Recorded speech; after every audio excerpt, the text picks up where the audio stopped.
தமிழுக்கு நிலவென்று பேர். இன்பத் தமிழ் எங்கள் சமூகத்தின் விளைவுக்கு நீர். தமிழுக்கு மனம் என்று பேர். இன்பத் தமிழ் எங்கள் வாழ்வுக்கு நிருமித்த ஊர். தமிழுக்கு மதுவென்று பேர். தமிழெங்கள் இளமைக்கு பால்.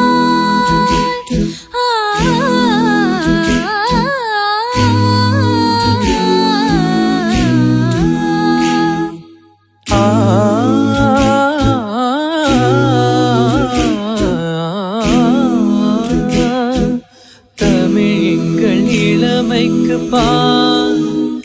இன்ப தமிழல்ல புகழ் மிக்க புலவர்க்கு வேல். புலவர்க்கு வேல்.